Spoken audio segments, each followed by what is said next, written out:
Hey guys, SurnettMMA here. If you can like and subscribe before we get started, that'd be awesome. Having watched Sean Strickland beat Khamzat Chimaev, yes, he beat him. No, he did not lose. As a huge underdog again, it's got me thinking, what are the best title challenger performances as big underdogs, or just beating a multiple defending champ, or something like that, or just they put on an absolute clinic. We're going to go through it today. We're going to do every division, and you have to have won the belt. So we're going to start off with flyweight with Pantoja over Moreno. Pantoja at the time had already beat Moreno twice in their earlier bouts, and then he's going for the third. Moreno was coming off his quadrilogy with Figgy, and I think Pantoja was a little underdog, maybe plus 220. And then, people thought Moreno was just still had levels above Pantoja. He evolved. They thought he'd evolved better than Pantoja, and he came on top of the quadrilogy. So, but Pantoja just kind of didn't destroy him, but did very well against him. Got the decision in the end, and Uber Eats driver became champ. But it loses to Joshua Van 10 times out of 10 times. We'll move on to bantamweight. I reckon we got TJ over Renan Barão. Still one of my favorite fights of all time. Top 3, I reckon. But this TJ coming in as a plus 750 underdog. And no, I'm not going to do women's divisions. TJ coming in as a plus 750 underdog. People didn't really know who TJ was at the time. He was like ranked number 8. And then he's headlining a pay-per-view, which he'd never been on before, replacing Dominic Cruz on short notice against a 33-fight win streak, Renan Barão, which is fucking crazy. And if you haven't watched the fight, I'll try to put a visual up on the screen maybe, but no guarantees. He just beat the fuck out of him for rounds. The cardio was insane, considering he'd never fought a 5-rounder against Renan Barão. Well, 5-rounder in general, and then he beat him the second time, and absolutely dominated all 5 rounds in this fight. Go watch it if you haven't, after this video, of course, after the whole video. Just put an absolute clinic on him. TJ, one of my favorites. You should have stayed at bantamweight, bro. Next one, also kind of the reason why this list is being made. Mystic Mac. Conor McGregor is back. He's back in full effect. Early predictions, Max, maybe not dominant, but maybe knocks him out. McGregor over Aldo, of course. What the fuck?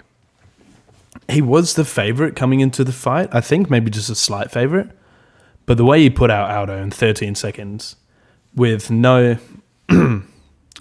considering Aldo had won for 10 years in a row, hasn't lost a fight for 10 years, and then just gets colded in 13 seconds. Aldo's underappreciated, but fuck, dude. That ruined his legacy. That's what a lot of people know Aldo for now.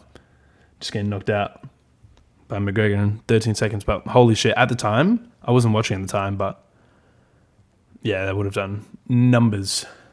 But welcome back, Mystic Mac. We enjoy your presence. Let's move on to lightweight. Who do you guys think's lightweight?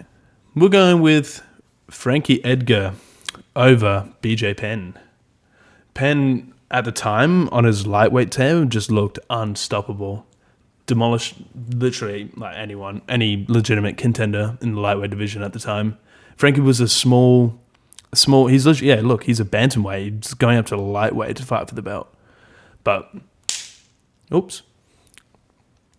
He was a small dude, wasn't really seen as a threat to BJ. I think he was also like a plus 750, plus 700 underdog at the time. He just outworked him.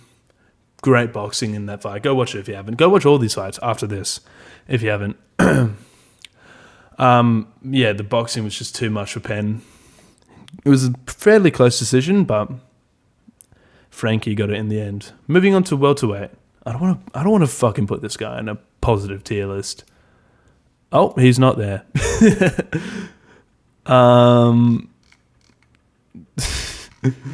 This isn't good. Where have you gone, Matt Serra? Okay.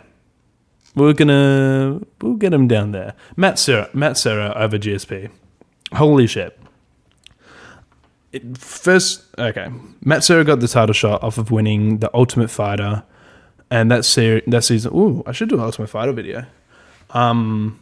He got it off winning the Ultimate Fighter, which was for active UFC fighters to get them a title shot, and Serra won and knocked out GSP in the first round. Holy crazy performance. Didn't mean much though, because he did get finished in their next fight pretty easily. Holy shit, dude. Look at Matt Hughes. What the fuck? Matt Hughes wins as well. Here's a couple of good ones, but this is probably the biggest underdog at welterweight. We're going to go for the screen. Next, middleweight. Oh my god. Here's the fucking thing, you guys. I beat the fuck out of that Chechen. I can't do a very good Sean. I can only do one little part. But here's the fucking thing. Strickland, what's more impressive, him over Izzy or him over Hamzat? That's what I'm trying to decide. I guess I'll go him over Izzy because it was a bit more definitive that he beat Izzy. Even though I know, and he did beat Hamzat Chimaev. I'm just going to say, I'll say it's a performance over Izzy. As a plus 450, 500 underdog. So Adesanya coming off fresh off his KO against Pereira, where he colded him in the second. Strickland was colded by Pereira. I think he fought, was it Abus Magomedov before? No, not Abus. I forgot who he fought before the Adesanya fight. Let's go back. Fuck it. It was Abus. Fuck. I was correct. Anyways, beat Abus Magomedov and then gets his title shot against Izzy, completely disregarded by everyone. No one thought he stood a chance. They had been beefing in the past, but then Strickland obviously got that big right hand in the first, dropped Izzy, and then just controlled him from there, marched him down. And then his recent fight against Hamzat, got control in the first, and then Hamzat gassed in the second. Strickland got that second. Got that third. Hamzat came back in the fourth a bit, and then Hamzat with a bunch of shitty takedown attempts that, I guess, landed, where Strickland's posted up, wins you a fight more than blooding someone's face up and almost doubling the strike count in the fifth. But it is what it is. Well, he did win, so it's good. Let's move on to, I think, the greatest light heavyweight title fight in history. Yuri Prohaska. Cover the right side. No, I'm going to put something there. Mark my words. And if I don't, I'm very sorry. Just block the right side of the screen if needed. Yuri over Glover. Holy fuck, dude. Watch this fight. People forget, man. Holy shit, 28 knockouts. Yuri just... It was back and forth. He wasn't winning the fight. Glover was winning the fifth and then rocked him pretty hard. And then he jumped... What was it? He jumped a guillotine, ended up on bottom, and Yuri... It was a really fucking shit RNC, but Glover would just been like gas as fuck. No energy, but this fight's sick. Back and forth war, just... Yeah, fucking up each other. This is sick. This was like prime samurai Yuri. But then he blew out his shoulder and never got to defend the title. But yeah, go watch this fight. Sick fight, back and forth. Now, heavyweight. I didn't know what to choose here. It was a little bit... I was considering Fabricio Verdum over Sea Level Kane, but I'm going to go with this one. Stipe over Ngannou. Because holy shit, dude. UFC were pushing so hard for Ngannou to just like beat the fuck, and everyone thought Ngannou's going to kill this guy. And Stipe just picked him apart over 5 rounds. It was Ngannou was coming off his knockout over Overeem, which holy fuck, dude, made him look at his ankles. So they thought Stipe was just going to get bitched by him. But yeah, weathered the early storm, uses wrestling cardio to just make Ngannou tired and just piece him up over a few rounds. And yeah, just game plan was gas him out.